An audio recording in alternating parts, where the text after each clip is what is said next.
Take off. They wanted to go upstairs the other day. I'm like this. Yeah, not this Jim, I should show you. You're dying. And this Come show, on, I'll this show you a couple is things. 24. They're like all done. There's only two lanes. And I'm Oh, like, can that be mine? They've and it was already, like this, like, so my it was wife, with she this, goes, well, I have pierced it. relatively young guy. Subaru, like, souped up, he's got the wing, so. And I'm like, that's how smooth motherfucker. And then like a couple miles down the road, there was a car that was like stalled out on the shoulder. You got them in the chair, you got them on the floor, you got them on TV. They should throw out. They should throw out. Oh, that's good. Get rid of it. Write her up, get rid of her. I think these are like. Good evening, everyone. I'd like to call to order the Mount Olive Township Council Workshop Meeting for May 5th, 2026. Can you please rise for the Pledge of Allegiance, followed by a moment of silent reflection? I pledge allegiance to the flag of the United States of America and to the republic for which it stands, one nation, under God, indivisible, with liberty and justice for all. Thank you. You may be seated. In accordance with the Open Public Meetings Act, adequate notice of this meeting has been provided by sending timely notice to the Daily Record and the West Morris Reporter, and posting notice on the bulletin board of the Municipal Building, 204 Flanders Drakestown Road, Bud Lake, New Jersey. Additional notice has been posted on the township website and sent to those individuals requesting the same. Roll call, please. Mr. Aaron, Here. Mr. Ferrante, Here. Mrs. Lebow, Here. Mrs. Lalama, Here. Mr. Mania, Here. Mr. Ruggiero, Here. Mr. Roman. Here. Okay, we have some employee recognitions. Andrew, the floor is yours.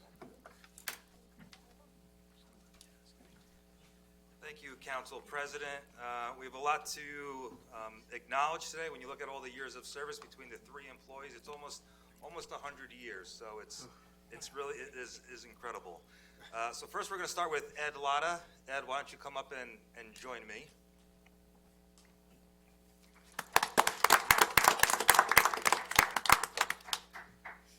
Ed Lotta's 30 years of service stand as a testament to dedication, growth, and pride in public service. Beginning his career in 1996 as a laborer in the Recreation Department, Ed built his career from the ground up, earning each promotion through hard work, reliability, and a clear commitment to excellence. After transferring to the Parks, Buildings, and Grounds Division in 2003, he continued to advance through the ranks as equipment operator, senior maintenance technician, assistant foreman, and most recently was promoted to foreman. Over the years, Ed has quite literally done it all, holding nearly every title within the division. His deep institutional knowledge, hands-on experience, and steady leadership make him an invaluable asset to the township. Ed has consistently been recognized for his outstanding work maintaining our facilities, but what truly sets him apart is his willingness to go above and beyond day in and day out without hesitation. Congratulations to Ed on his milestone achievement. His career reflects not just longevity, but a genuine commitment to the community and the people he serves. So, thank you very much. And one of these is yours. And we'll have everybody come up for a group photo towards the end. All right. That's yours. Thank you. Okay. Appreciate that. Good. Okay. At the end, you come up? Yeah. Thank you. Way to go, Ed. Thank you.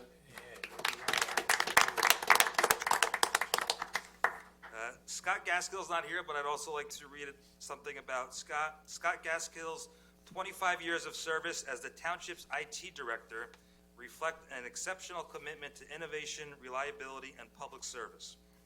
Joining the township in 2001 from the private sector, Scott emerged as the top candidate from a highly competitive pool of more than 500 applicants, I read in the file.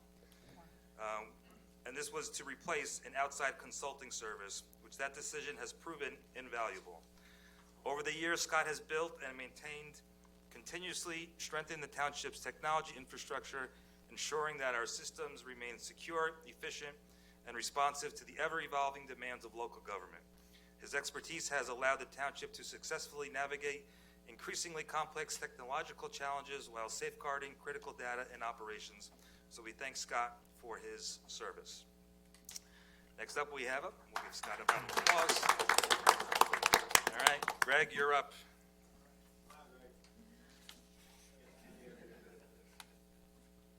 All right. Greg Witzmock's 25 years of service to the township are marked by hard work, adaptability, and steady leadership. Hired in 2001 as a laborer in the Recreation Department, Greg began his career with a strong work ethic that quickly set him apart. In 2003, he transferred to the Parks, Buildings, and Grounds Division, where he continued to develop his skills and contribute to the township's operations. In 2016, Greg transitioned to the Roads Division, a move that proved to be an excellent fit for his abilities and experience. Just 1 year later, he was promoted to foreman, a role in which he has continued to excel. Greg brings a deep understanding of the township's infrastructure and is consistently demonstrated growth as a leader, guiding his team with knowledge, dependability, and professionalism. Greg's contributions are an essential part of the overall success of the Department of Public Works. His dedication to maintaining and improving our roadways and infrastructure does not go unnoticed. Congratulations to Greg on your 25-year milestone.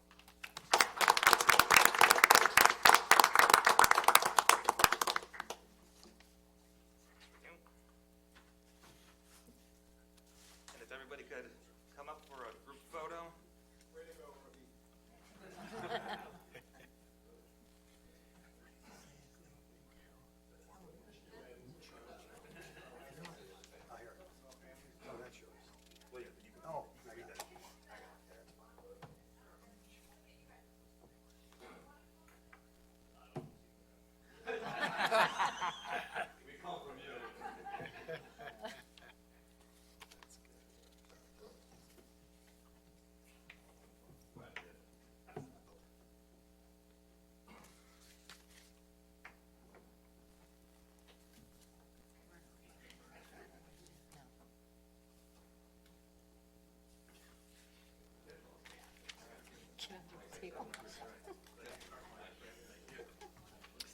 I know I speak on behalf of the entire council.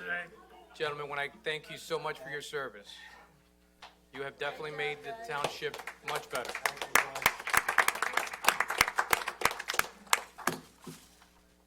Dad, I got a leak in my roof with the,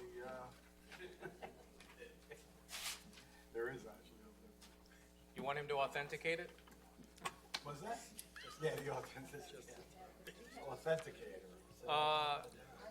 The number two, we're skipping, Mayor, Mr. Mayor? Yes, sir. I believe you have another Mark- recognition? Yep. Mark's not here, but Mark Muccioni's retirement marks the conclusion of 25 years of dedicated service for the township within the Fire Prevention Bureau. Throughout his career, Mark proved to be a highly valued and dependable member of the team, consistently demonstrating professionalism, expertise, and a strong commitment to public safety. Over the years, his hard work and leadership led to the promotion to Fire Marshal, a role that he has played a critical part in protecting the community through fire prevention, inspections, and education. Mark's knowledge and experience have a lasting impact on the township, helping to ensure safer environments for our residents and businesses. As Mark begins his next chapter, we extend our sincere appreciation for his years of service and contributions he made. We wish him well and all the best in a well-earned, enjoyable retirement. So congratulations, Mark. Sorry you couldn't be here. And let me add my contribution to, Ed and Greg. You guys can leave now. You don't have to stay for the whole meeting. All right. Take care. Okay, we're on to resolutions. There are 21 resolutions. Does anyone have any questions or comments on any of the resolutions? Okay, Andrew, on 175. Place cleaned out. It happens. Where and when will we be stocking these ponds? I'm going to keep that as a secret so we don't give up our fishing hole. No, but this is at the Kevin Pond detention basin in Bennington. This is the second year that we're stocking it. The residents there are really enjoying the fishing experience, and we're using open space funds to pay for the purchase. So if approved, it'll get stocked on Thursday, actually. Okay.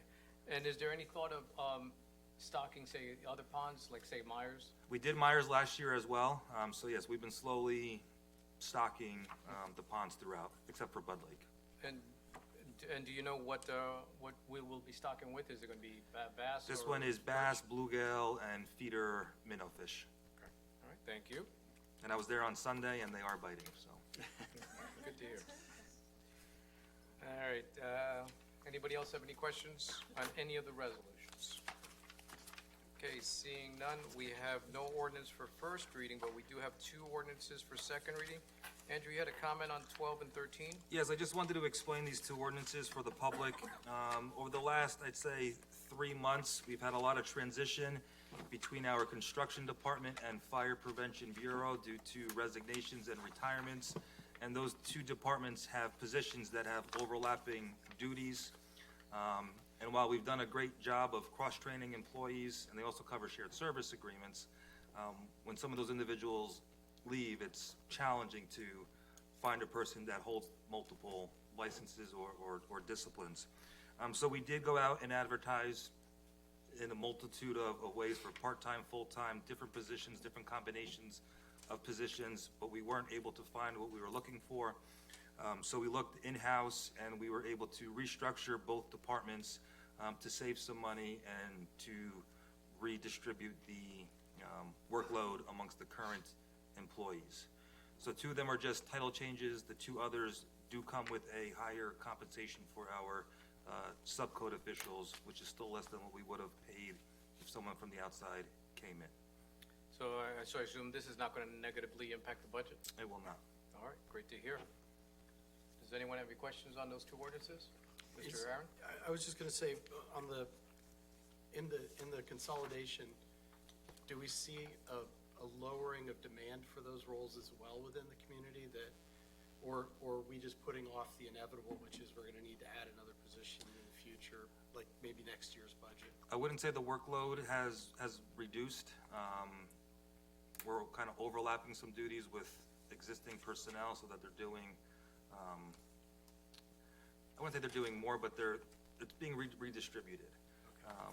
But I do think possibly in next year's budget, there may be a need for an additional fire prevention employee, because that department was reduced by at least half a head. So for now, we're covered. Okay, thanks. All right, thank you. Anyone else on those 2 second reading ordinances? Seeing none, we're on to old businesses. Anyone have any old business? Andrew, I've noticed that there's been the small signs that were popping up around town have gone down. I assume that's from enforcement? That is through our enforcement efforts, correct. Okay. Has there been any negative pushback? No, we've been contacting the businesses. They understand, and they don't want to lose their investment, so they're coming around and picking up their own signs. Good to hear, good to hear. I have one old business. Yes, Mr. Aaron? We've talked about this before, about solicitors going through neighborhoods. Weirdest thing ever, it's on my Ring camera, but we had 2 young girls, probably high school age, come to the house and start soliciting for energy savings and suggesting that, we buy into a program to reduce our energy costs. They were very young. I don't know their age. Maybe they looked young to me. I'm getting old. But Probably 30. what do we do? What do we advise? Yeah, probably. Yeah, thanks. What do we do to advise the community for how to handle that when it occurs? Like, who do we notify? Who do we suggest our community notify, make them aware? Because it was unusual. They were reading from a script on a phone. And I don't know, they didn't have any credentials. That's the bigger concern. Yeah, we did put something out a couple weeks ago. Now that it's spring, it's a little bit busier with solicitors. The township does have a no-knock ordinance, so if you want to stop the solicitors from coming to your house, you can sign up for the no-knock ordinance, and the clerk gives out that list when a permit is issued. But if, a resident should ask for the permit. We're not endorsing that service or that person, but we are saying that person did receive a solicitor's permit, went Right, through a Mr. background Aaron, check. there's only, right now, I think it's 4.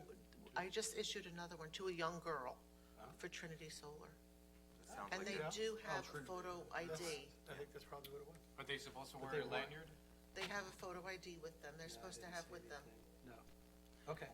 So I guess the advice should be for residents, they should ask the individual for their solicitor's permit. And if they don't, then they are more than welcome to call the clerk's office to report them. I do Right, remember in the past that they would call the police The department. non-emergency police Non-emergency number. police. Because they'll Because that is a dispatch someone violation. out, yeah. We could post something up as well to remind residents now that it's springtime and summer. Fair enough. Do we require them to have that ID like as a lanyard? Because I have seen some of them wear like a lanyard. Supposed to, Is right? that part of the requirement? It doesn't have to be worn as a lanyard, but they have to have it on them. Okay. Okay. Is that something that we would want? So that way, when they're approaching, instead of having residents ask, let me see your ID, that it's something that's, they have to wear, constantly displaying with minimum, like say a minimum size. What's the size of the identification card? And So like it's 3 probably, by 5? probably 3 by 5. How does that, I think it's a great proposal. I think when in today's day and age, somebody walks up to the door unannounced and starts soliciting, I think it's fair that, we use our Ring camera at our home to look before we open the door. Safety first.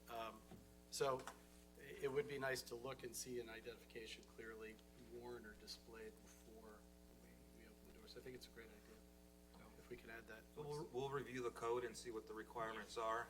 It may be in there that it needs to be displayed, I don't know this, but I'd we'll honestly double have check to the look. language. Yeah, 'cause I do remember seeing some of them walking around with the lanyard already on them, with, showing their identification, which is smart business practice. There's a lot of, certain rights that door-to-door people have, but I don't see that being a problem Yeah, it if doesn't that's something infringe, you wanna do. it wouldn't infringe on But, their. but I would say, if at any time you want to have a very popular table at a town event or function, if you have the sign up to be on the no-knock list, it works really well, because it stops that. That could be a They don't have to fundraiser. call Susan and get on the list, they could do it right at a community event if you had a table to do that, so.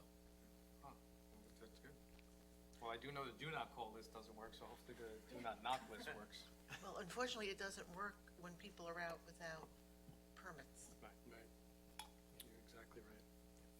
And Andrea, when you get a chance, if you could remind us what the fine is, and maybe put out that on social media so that if anyone wants to guerrilla market, that they might be facing a significant fine. Anybody else? Ms. Laybow? Yes, thank you, Mr. President. I have a question that's very concerning. I don't know how many of you guys have seen kids on the motorbikes and scooters all over town, and some are wearing helmets, some are not, some run right through stop signs. I mean, is there any kind of, have you seen them? I mean, how do you regulate that? I mean, it's scary as heck that, zoom, zoom, zoom, and what can we do for that? I believe the new e-bike law is going into effect in July. I know our police department and a lot of other police departments have been doing a campaign to notify the public. I believe our police department has reached out to the to the superintendent to educate the children, so, but we follow the state, Right. it's a state regulation. So some of these kids might not even know that, I don't think they have to get a license. I think They will? Yeah, A they get the driver's- insured, registration, Yeah. and the license to. It's motorized, so. Yeah, some of them probably don't even realize it, so somehow we could educate them, maybe on the website, Mr. Mayor? Get it out there and let them know, because we don't want anybody to get killed or hurt. So, my husband's always worried about it. You hear this, Mark? Mr. Ruggiero? Yes, just wanted to say that I got my electrical bill in, and I saved $20 this month. So very happy about that. Lunch on you. Yeah. I could save them money on it, too. Anybody else have anything, any old business? Andrew, I know I've asked about this before. How are we doing as far as AI training or implementation within township functions? Do we have like a roadmap or plan on what to do? Or- We're getting there. So one of the resolutions on the agenda is to add an AI agent onto our website through Civic Plus. So we are implementing those types of applications. We haven't done any formal training with employees yet, but I know the JIF is working on some policies for for townships to follow. Yeah, because I have read that there have been some kind of horror stories where in organizations, they go full board without putting in the guardrails in place. And, if you have an AI agent just run amok, so I was hoping that we, get at least some kind of training in place and guardrails. Yep, we're doing everything, we're taking our time and strategically using it where we can. Good. All right. Anybody else with any old business? Any new business? Mr. Ruggiero? Yes, I recently sat through a presentation from the New Jersey Highlands, the Water Protection and Planning Council, which I thought was tremendously informative and educational. And I'm sure I retained about 10% of the information that they gave me, so I printed it out. Some of the things that I thought would be beneficial for our township, and I'll just go by the grants that they've been able to put out to conforming townships. 1.8 million in reimbursements to Highland municipalities and counties for the RMP, which is the Resource Management Program implementation programs. 1.7 million in grant awards for counties, for the implementation projects. 270 to support agriculture sustainability, and nearly 100,000 to support tourism expansion. So my question was, I know that the town is conforming in the preservation area, and what is hindering us? Is there something I'm missing, or something that I have not gained the experience yet to see? Is there something that's stopping us from conforming to the planning area?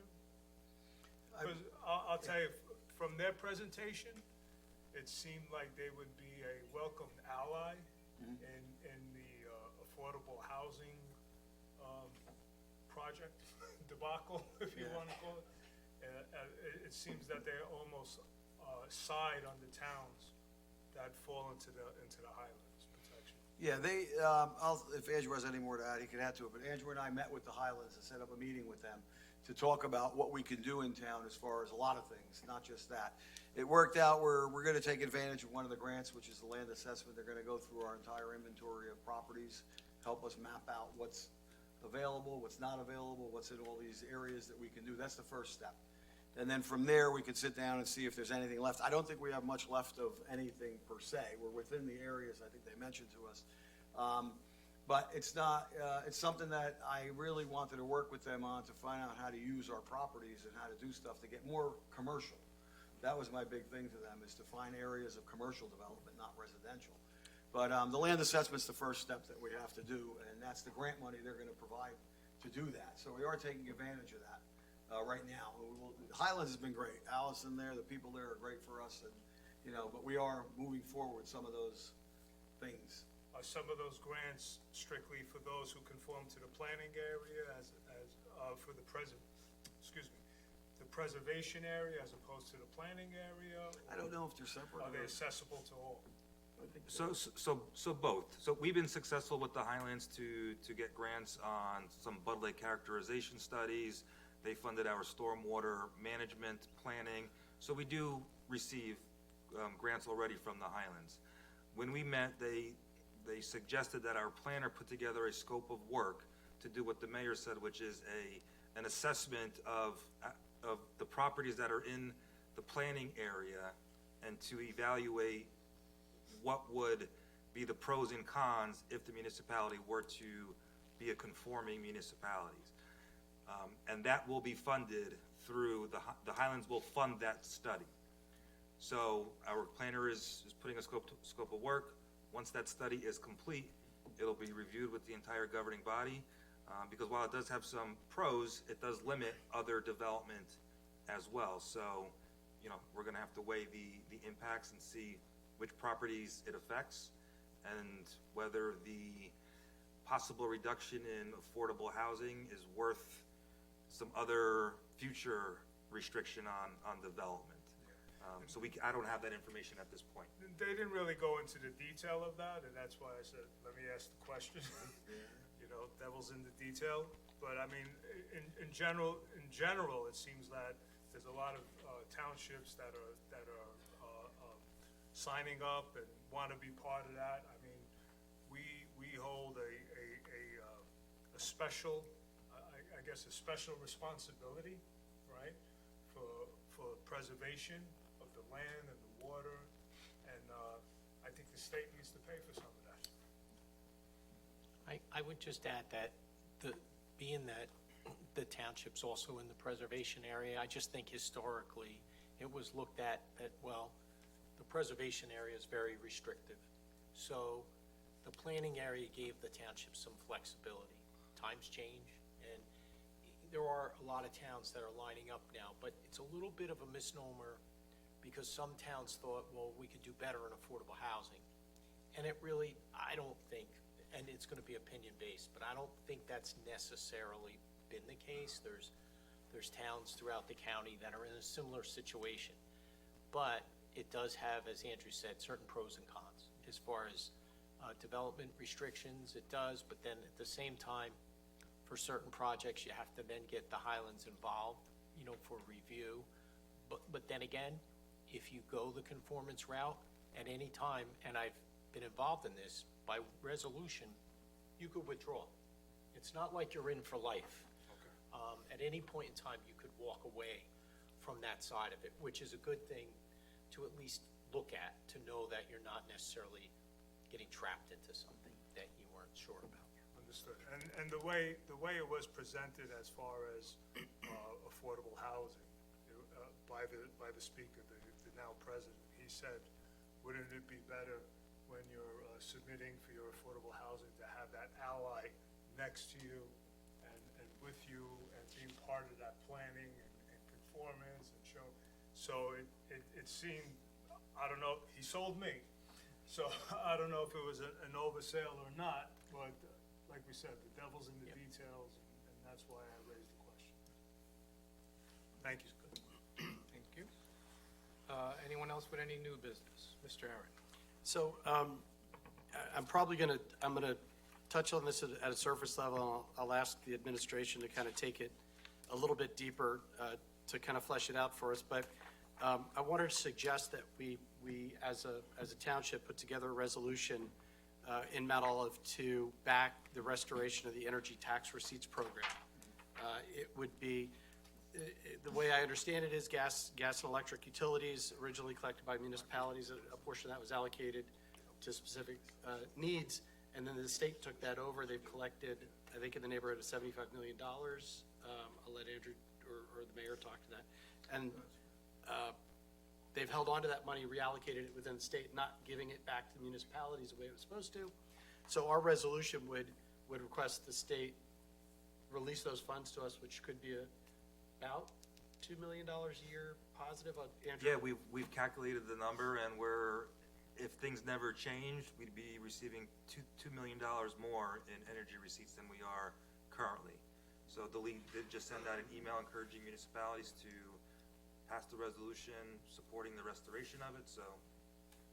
And I believe there's gonna be a lot of municipalities that are gonna jump on board. I think we should, and I'm not sure how we would want to proceed, Mr. President, on moving that forward to resolution to get it on potentially the next agenda. Well, first, we'd get a consensus, from council if they wish to put that resolution on. So, is anyone opposed to putting that resolution forward? I'm not opposed, and I believe even Assemblywoman Fantasia and Ganamon has also brought it up to the state to start to return the credits back. So it definitely sounds like something worthwhile for us to put our voice on it. So, There's a sample circulating. I'll share it with Fred, and maybe we could tweak it to be more specific to Mount Olive. all right. Sounds Good, thank you very much. Thank you, Mr. Aaron. Anybody else with any new business? Andrew, there's been much talk recently, and especially on our neighbors regarding data centers. How does our current code treat data centers? I don't believe it's listed, so I don't want to assume, but I don't believe it's listed. But I would have to review it with the planner and zoning to specifically check. Okay, yeah, so if we could be found out, because I would assume sooner rather than later, there may or may not be an applicant that could move forward, especially when we have the trade zone and all that industrial area. So I want to make sure that that we have it in place, that if that such application were to be allowed, that it does not negatively impact, residents. I assume your office, I guess, will work on that? We've been working on that quite a bit, so it's a hot topic right now, so. And if it's not listed as a use, then someone would have to come forward with a use variance to get approval at this point in time. But And I guess what I would probably want is a position from your office, whether we want to put it in as a permitted use, but for us to control the parameters of which, as far as a governing body, instead of having an applicant come before and ask for a use variance. So I think this governing body should have a say as to whether or not an applicant of such is allowed within the township. It's a good question, and Council President, we have seen and worked on ordinances that ban data centers, and we've also worked on ordinances that permit them with very specific restrictions about water, electric, runoff, lighting, things, and noise. So we could certainly circulate both, and you can make a policy decision if you'd like. So I guess what I would be wanting is for the administration to, I guess, give us what the administration's position is, and then that way we can, discuss that position. I assume would be the proper way to start? Have the administrative position on it, or do you want this to be a governing body direction? Could be, Further discussion needed? Further discussion, let's review Why don't we see what's let's in the review some of those- what Fred's saying, and then we can piece it together. All right, appreciate that, thank you. Well, if there's no new business, we're on to our first public portion. Does anyone from the public wish to be heard? State your name and address for the record.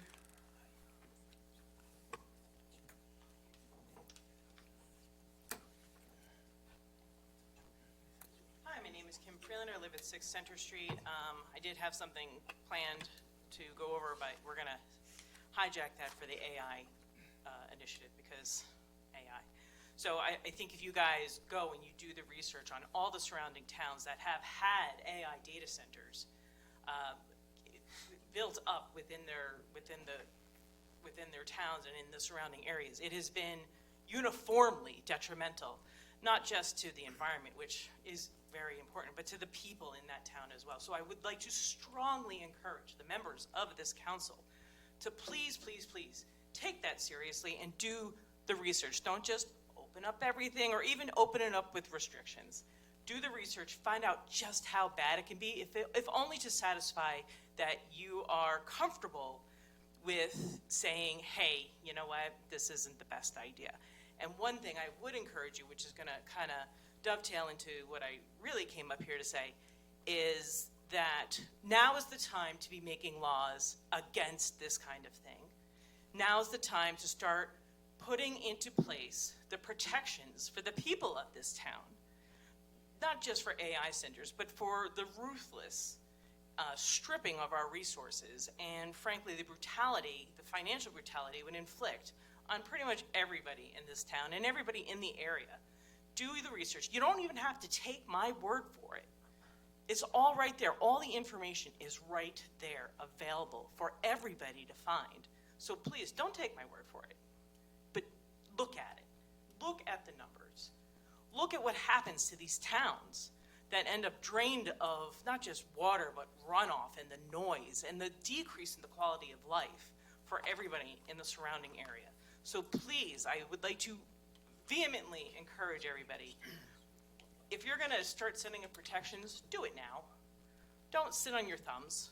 Don't be like, we'll take care of it when it comes to us. Look into it right now. Do you have a, you said do your research, can you supply either myself or this governing body links with So, articles? I and- actually do have and links, but- towns that have been Yes. negatively impacted? I can probably get that to you. I actually didn't come to talk about AI centers. I Okay. came to talk I mean, about you don't have something to- else. obviously, you But don't I send can it now, but- email it to you or IM it to you or No, something. email would be preferred. Okay, because I was like, that's not But what when I you say researched today. towns around here, do any come to mind that we could look at? I know that they're trying to set one up in Andover. Well, that I'm aware of. Right, but that's Yeah. pre, so you said that that have been negatively impacted. So there's been actual multiple places across the country where these AI centers have been brought up and have been built up rather. And it almost like they pass the costs down to the residents, the electrical costs and the water costs, they pass that down to the residents, and it's not the corporations that are paying. If anything, the corporations get a tax break, which is brutal. I think we're all already seeing a cost of living increase, and the last thing we really need is to have an additional burden in that direction. I can email it to you. I did not come prepared for that. I heard you guys talking about it, and I wanted to address it right off the bat. Right, so since you seem to be more aware of all the towns that have been negatively impacted by such applicants and applications, then if you wouldn't mind just forwarding Sure. any articles. Are you online, like? They're all on It- the website. yeah, Okay. I mean, you could write it down, but it's aroman@mtolivetwp.org. Our emails are public. Okay. All right. And you can choose to email the whole council as a whole, even the administration. Yeah, I was just You like, have my email as well, because I gave you my card. I know I have yours as well, yes.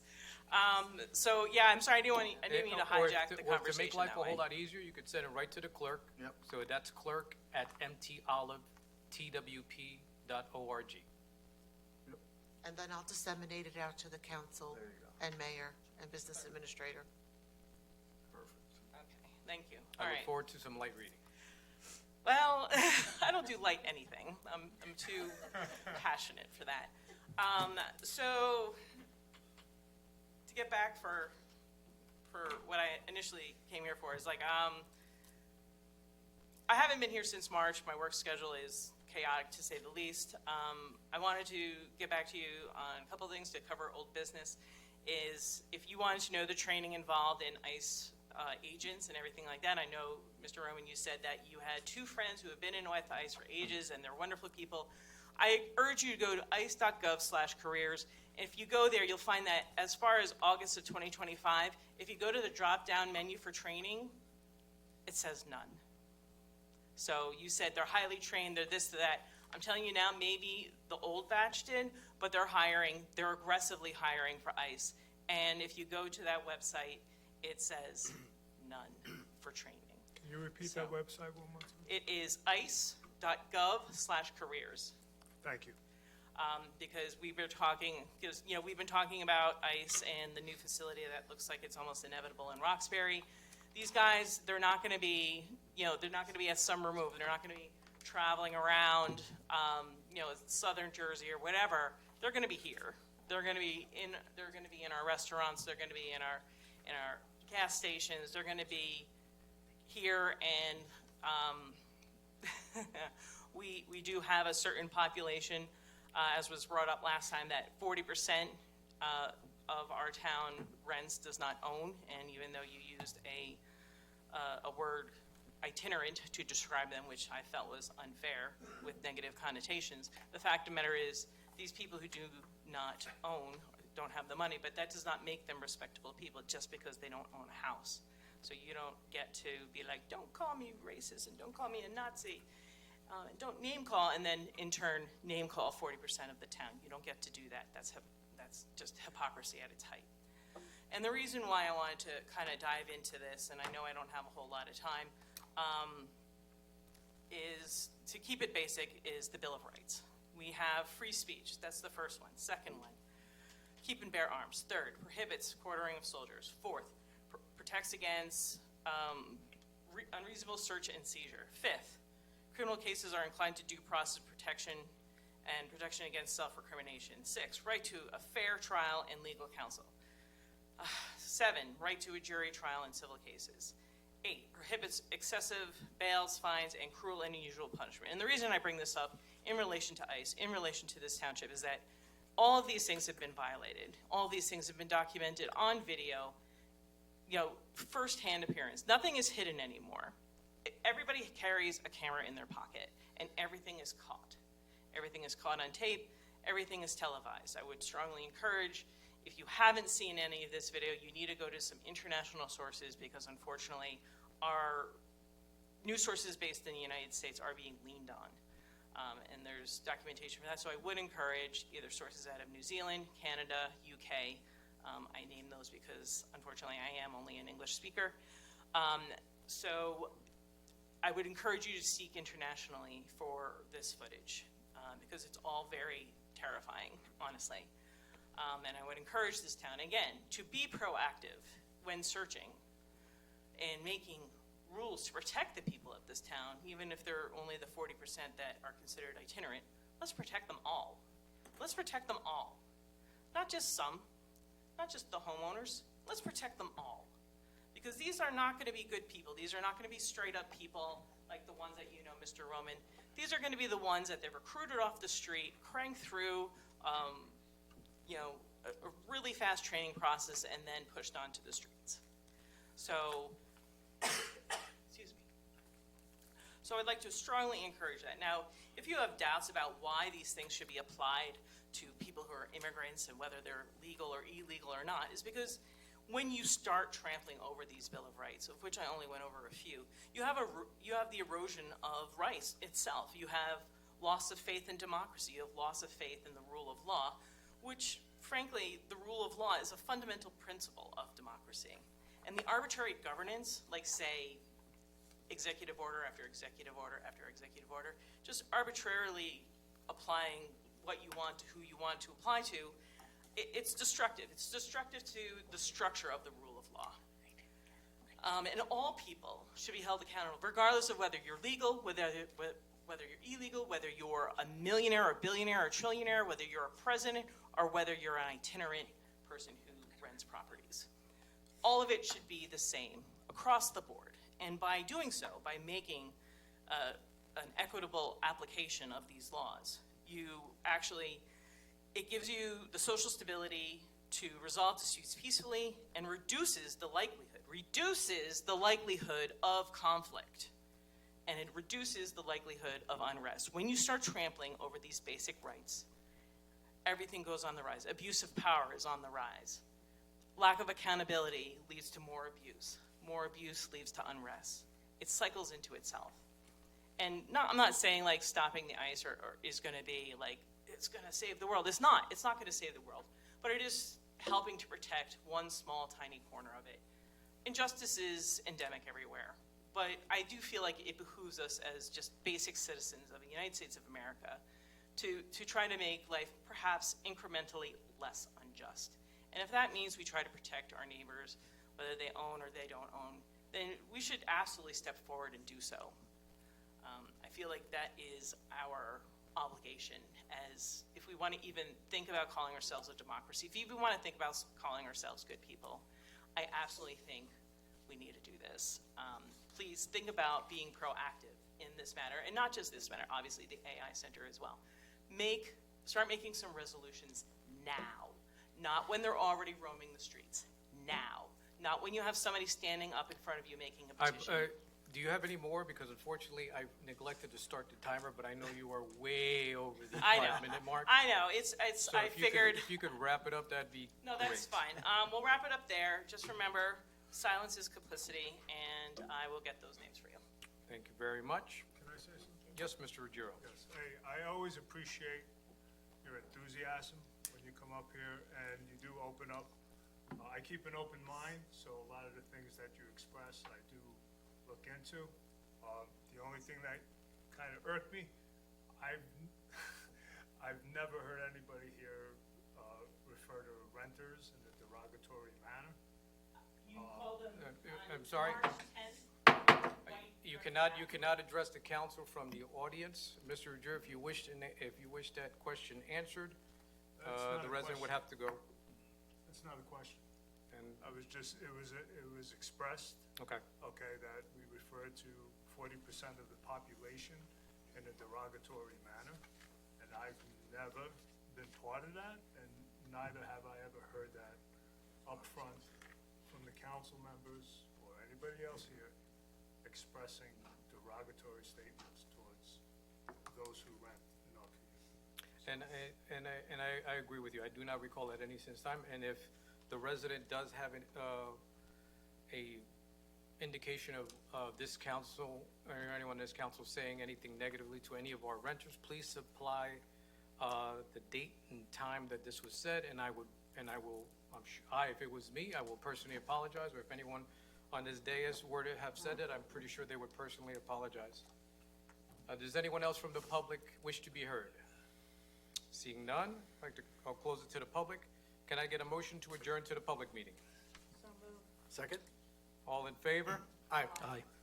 I now call to order the Township Council public meeting for May 5th, 2026. In accordance with the Open Publics Meetings Act, adequate notice of this meeting has been provided by sending timely notice to the Daily Record and the West Morris Reporter and posting notice on the bulletin board of the municipal building, 204 Flanders Drakestown Road, Bud Lake, New Jersey. Additional notice has been posted on the township website and sent to those individuals requesting the same. Roll call, please. Mr. Aaron, Here. Mr. Ferrante, Here. Mrs. Labow, Here? Mrs. Lalama, Here. Mr. Mania, Here. Mr. Ruggiero, Here. Mr. Roman. Here. We're on to approval of previous minutes. Mr. Ferrante. Sure, I make a motion to approve the April 7th, 2026 workshop and public meeting minutes and the April 21st, 2026 workshop and public meeting minutes. Second? It's been moved and seconded. Any questions on the minutes, comments? Seeing none, roll call. Mr. Aaron, Yes. Mr. Ferrante, Yes. Mrs. Labow, Yes for April 7th and abstain from April 21st. Mrs. Lalama, Yes for April 7th and abstain from April 21st. Mr. Mania, Yes. Mr. Ruggiero, Yes. Mr. Roman. Yes. Okay, we're on to the budget, April 2026 budget report. Does anyone have any questions or comments on that report? Okay. I do, Yes, just real Mr. quick. Aaron. So we started this monthly report, a little while back. So, just so I understand, this is coming from our CFO, and it's reviewed by our administration, and this is just kind of a check mark to say, this is the budget as it stands as of right now, already reviewed, and everything's checked. So it's more just for an awareness, or we expected to go through it and talk about. It's just The the details best of it. practice for your awareness. Actually, the new CFO started this when he first came on board in June, just to send out a monthly report right from our admin system.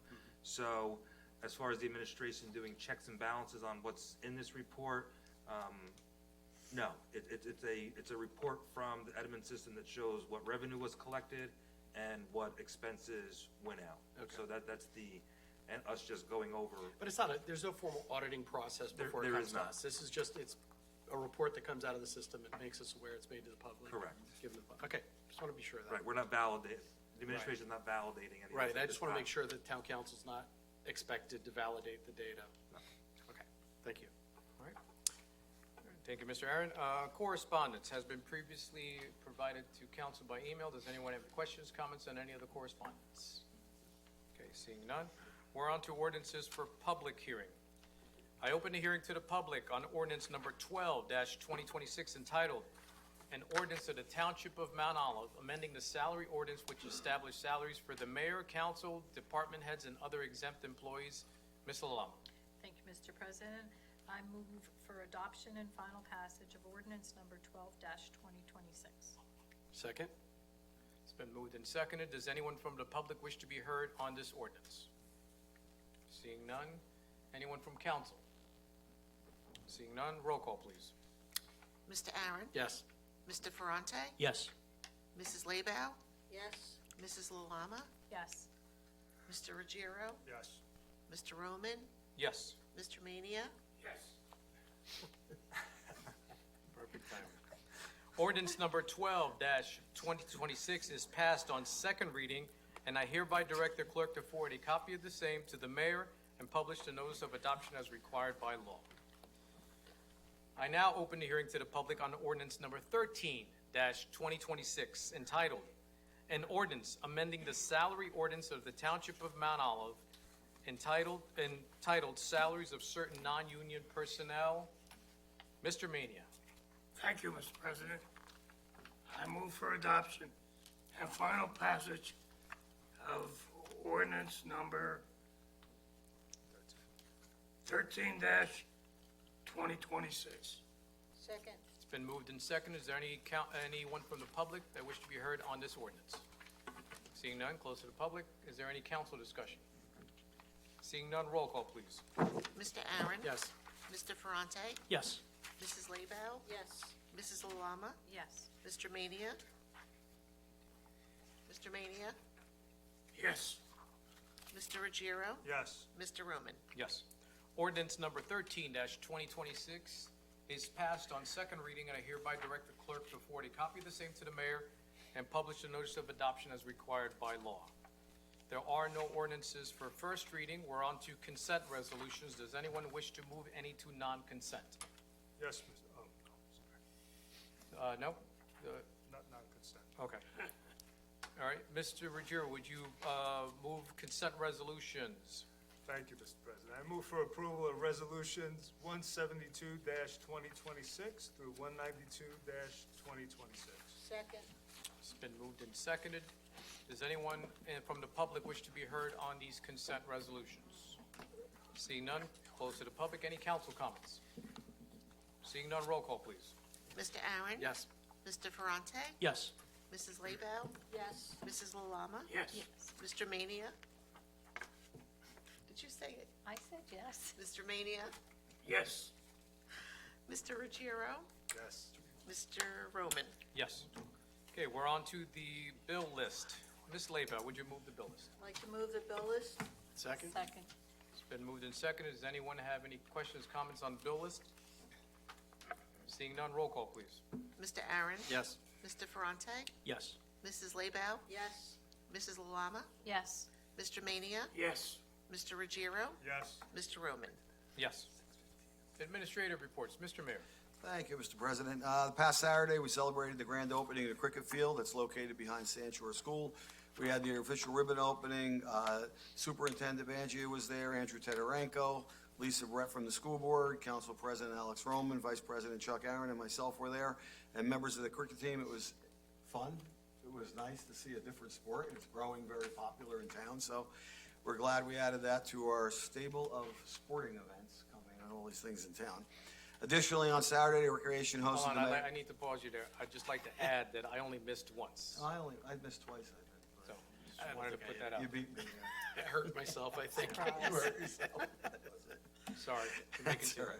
Additionally, on Saturday, Recreation hosted the Mayor's Wellness Run and Walk.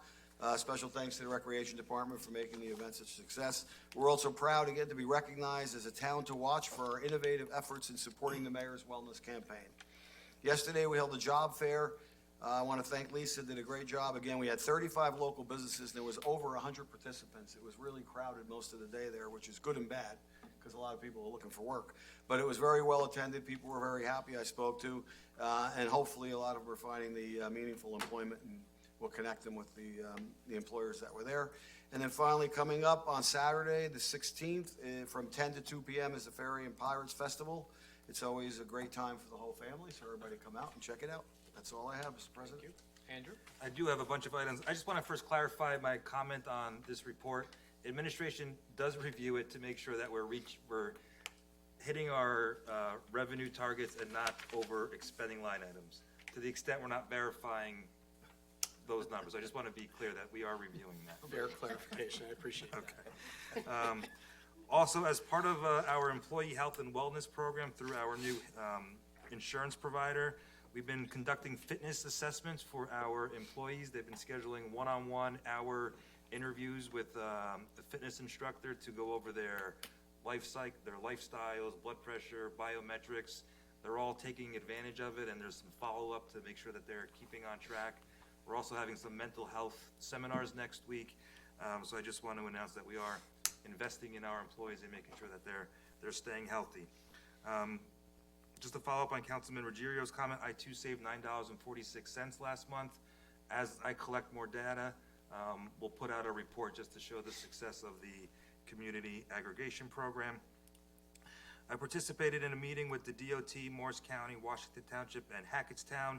They are working on a pedestrian and highway safety project from Steeplechase Way, which is on the border of Mount Olive, to Canal Street in Hackettstown. It seems like they've been working on this project for almost a decade because they're using data from 2017 to justify some of these improvements. It's similar to improvements that we've asked for, or the mayor has asked for in Mount Olive. So while I'm encouraged that we're moving in the right direction, it's a long process until, the shovel hits the ground. So, but I did emphasize that this project is great, but please continue this work into Mount Olive. Also, we had a meeting with J.C. P&L regarding the Bud Lake redevelopment project to effectuate the relocation of the driveway into the site. Several utility poles need to be relocated, so we're going through the process or J.C. P&L is going through the process of getting the permits to the DOT to get those poles moved. So that's where we are in that process. Also, some of you may recall who have been on council, we have a resident on South Hillside who is experiencing well issues. They don't have the adequate well, and it's failing, and it's a public safety concern for them. And we are currently in the process of doing some water repairs in that area on Kennedy and Glenside Drive, and we have an opportunity to extend the water line and provide public water to 3 homes in that area. So we're currently reviewing this with the DEP, with the Highlands. I'm in discussion with Fred's office. It would be a special assessment process similar to what we've done on sewer projects, but we are actively working on this behind the scenes to try to extend our public water supply for several residents in this area. Andrew, if I could, does that extension to the 3 properties give us an opportunity to potentially go further if we wanted to? In the future, possibly. Right now, we're really just trying to handle the emergent issue, and that's why the Highlands and the DEP is giving us a little latitude here to extend the water line, because if it's in the preservation area, then we can't extend the water or a sewer line unless there is some type of an emergency waiver. So, but in the future, it is a possibility, assuming there's water supply and we don't exceed our DEP permits. We also had our bond anticipation note sale last week. We went out to finance $19.5 million, and we did receive a great rate from TD Bank of an interest rate of 2.5%. So that is a positive outcome for the township, and again, a reflection of the bond rating, which was done prior to that. 2 more, I promise. 57-acre property. We finally got the go-ahead from the DEP to move forward with the public hearing to have one of the deed restrictions removed from the property. So that is now being advertised in the newspaper, and the public hearing will be in May. But that was kind of the final step that we were waiting for to remove all the restrictions on that property. And then also I reached out to the county. Unfortunately, I don't have any new news to report on the Main Street Route 206 intersection improvement. They got their permit comments back from the DOT. They resubmitted their answers, so the permit has not yet been finalized on that. And we're kind of running out of the window to get it done this summer, so it may be next year. Andrew, sadly, there was a fatality on 206 right across from Oakwood Village. Do we have any preliminary indication as to the cause? Still under investigation. Thank you. Yes. I just wanted to add to the mayor's comments about the job fair, which was very successful. But I want to recognize that it was not only the many businesses, but also we had reached out to many of the trade unions. And some of the trade unions were there, which is something near and dear to my heart. And I just wanted to recognize them as an option for our youth. Yeah, they were good. I talked to them. It was good to have them there. Thank you. Thank you. Anything else, Andrew? That's it. Okay, we're on to our last old business. Does anyone have any old business? Seeing none, does anybody have any new business? Seeing none, we're on to legal matters. Thank you, Council President. I have just one matter. It's a matter that involves the township and a property owner off of Smithtown Road. It's been going on for quite a while. This is a issue where the property owner, way back in the 70s, received an approval from the planning board that permitted a nursery operation on the site. But more recently, and now we're going back to around 2020, 2021, the township received a number of concerns from residents that said that nursery has turned into basically a landscaping operation. And it's been going on for quite some time. We've been in a total of about 6 courts to try to get a resolve with respect to this matter. It's very hard to identify the actual activity, place it alongside of what's permitted, and then have someone comply. But today, we were in court, and we were back in Chancery Court. Now, as I said previously, we've been in municipal court, Superior Court, the Appellate Division, and again, Chancery Court. Now we're back in Chancery Court, seeking a request from the court to clearly identify that the activities that are ongoing on the site are not, they're not that of a nursery, they're of a landscaper. And today, for about 2 hours, there was an oral argument. Ed Pasternak of our office took the lead. I attended. And in this particular case, we think, we've had a number of different judges, but in this particular case, the court, I believe, really understood what the township and the residents are up against. Words were used by the court such as that the property owner has gone off the rails, that there was only supposed to be 2 or 3 vehicles on site, but there's 18, things of that nature. Really was specific about the nature of the activities on the site, to which the court now has given 30 days for the property owner to remove what we believe to be items that are not related to what would have been a nursery. A nursery is more like when you're putting together, where you're selling trees and things like that, not when you're, as the court said, putting together bathrooms or pools and things of that nature.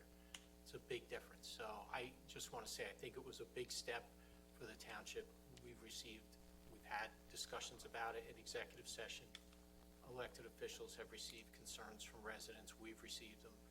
I really have to thank the mayor who, has just stuck with us to continue down this path, to get resolved and to get it to the point where hopefully things will be restored to the quality of life that the residents along Smithtown Road and adjacent to have sought, they deserve. But again, even about a year ago, the mayor and I discussed it, and met, just because of the concern of how many different stops we've had to make.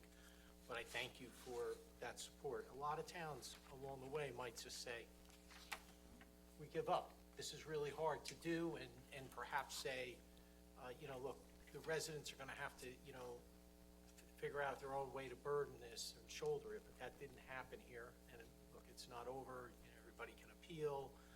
I'm sure there's going to be some work that needs to be done to clarify what stays and what goes. But in this case, I just want to reiterate, because you've been very supportive of this process. The court was very clear and adamant about the fact that the operation as it stands now is not a nursery, and it can't continue to operate in that fashion. So it was sometimes it takes a few trips to court, maybe not this many, for a court to realize that there's things going on that shouldn't be going on, and I think that was the day today.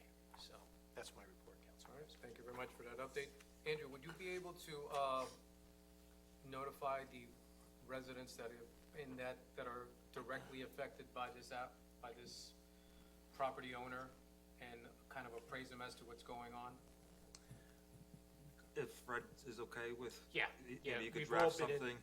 Andrew and, you know, we've been following, I think they knew there was even a court date today. The mayor's made sure that we kept them apprised of everything. So this time we look forward to getting in touch with them again. Yeah, because I feel bad. One of the directly affected residents is someone who's a personal friend, and I cannot tell them which direction it's going. So if there is light at the end of the tunnel, I would love for him to be made aware of it. All right, so that's it for legal matters. We're on to council reports. Board of Education, Mr. Aaron. Thank you, Mr. President.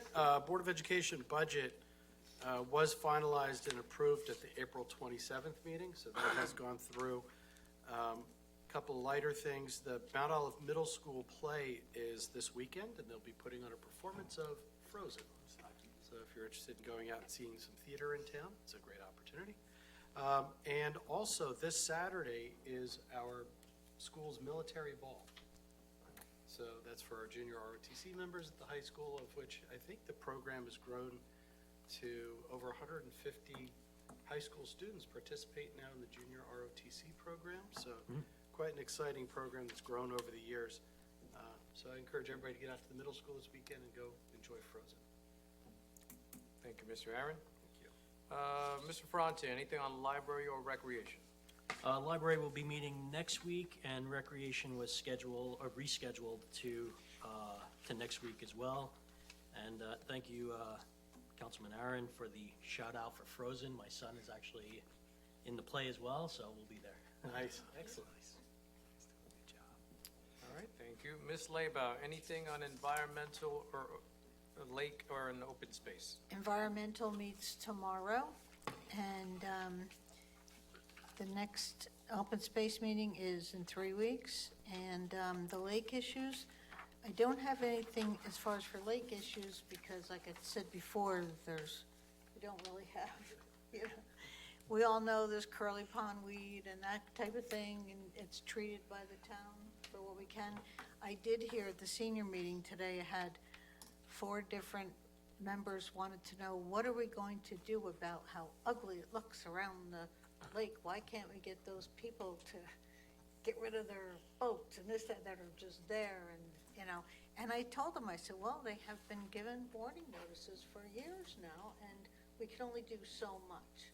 So hopefully that was good. I mean, what are you gonna tell them? You give them a fine? and Andrew, they- are you aware of which property owners she's? Yes. The Not corner. specifically, not recently. I don't wanna say their name, but Ms. Leba, if you could pass that information along I to will. administration. I will. All right. Thank you, Ms. Leba. Ms. Lalama, anything on Board of Health? Thank you, Mr. President. No, there's nothing to report. Thank you. Mr. Mania, anything on legislative or seniors? Nothing on legislative. Seniors had an election today for officers. The new president's gonna be Margaret Adams. The secretary is Nancy Izzaro. The financial secretary, Kathy Mola. Unopposed were the first vice president, Cheryl McDonald. Second vice president, Hannah Ravo. Treasurer, Ed Swazak. Sergeant at Arms, Ronald Dunstan. Thank you. Mr. Ruggiero, anything on planning board? No, Mr. President. We will be meeting on May 14th, in which I will be away with my family on vacation. So if the mayor would like to send an alternate for that date. What date is that? May 14th, Thursday. If I may be so bold, where are you going? Go visit my first grandson. Congratulations. Oh, congratulations. You need to catch up there. All right, we're on to our last public portion. Does anyone from the public wish to be heard? Seeing none, close to the public. Almost. I do not want to infringe on your ability to talk, so I will reopen it back up to the public. Does anyone from the public wish to be heard? Seeing none, close to the public. She's done. Okay, we're on to council comments. Mr. Ferrante. Just to congratulate Ed, Scott, and Greg again, and congratulations to Mark on his retirement. Thank you. Ms. Labow. My sentiments, just like Mr. Ferrante, we're very lucky to have the employing staff that we have. And everybody seems to get better all the time, so we're very, very lucky. Thank you. Speaking of getting better, Ms. Labow, I see you are getting better, and I'm grateful to see that. Yes, my husband's going to be upset because I was supposed to use my walker tonight, but I used my cane As instead. long as you don't use your walker on him, I think it's perfectly fine. No, she uses the cane on him. Ms. Lama. Thank you, Mr. President. Same as Mr. Ferrante and Ms. Labow. I'd like to congratulate them on their years of service and to recognize Mark on his retirement as well. Thank you. Mr. Mania. I'd like to congratulate our employee recognition for 30 and 25 years of service. Thank you. Mr. Ruggiero. Yes, I'd like to also congratulate our employees. And also, I just would like to add that, and I'm sure this would happen anyway, as far as 172 Smithtown, he is also one of our constituents, highly respected in the neighborhood, so I'm sure the letter that is going to inform the neighbors around will express, be neutral in its expression, right? And I would also caution that when people buy homes, because this is sitting on the planning board, I'm kind of seeing a lot of these issues where some may be misconstrued when they purchase a property 30, 40 years ago and what have you, as far as the use of that property goes. And there was one just recently as well. I would caution home buyers to do their due diligence and not always rely on real estate agents to do that for them. They need to go into the town and see exactly what that property is zoned for. Thank you. And Mr. Aaron. Thank you, Mr. President. I think it speaks volumes for the community and the township when you have employees that are here 25 and 30 years. I've had the pleasure of a number of events, even as recent as this past Saturday, watching Ed at the event we had at the park for the mayor's race, do his job. Scott's, interacting with him for budget processes for the IT department. And Greg's just a nice guy. I don't know how else to put it, but he's a really fun person to know, and I'm, for being 25 years here in service, loyal to the community, and it shows in his way and his love for the town. In line with love for the town, I will say this: one of the things that I love about this town council is how much we protect our community. And I'm going to go back on the record and say I'm completely in opposition of affordable housing. I think when we talk about damage to the community, we talk about not having resources. Here's a program that's forced on us as a community that we've tried to stop. The best we've been able to do is negotiate a way out of it to reduce the impact to the community, because we don't have the infrastructure. We don't have the ability to sustain the tax burden that will come with 319 new units. The fact that we have to take 57 acres of pristine property, untouched, and destroy it, put it towards a use that it was, in our eyes, never intended long-term to be, housing that far out of the community, that far away from the resources, the protection of fire, the protection of police, the road system, sewer, water.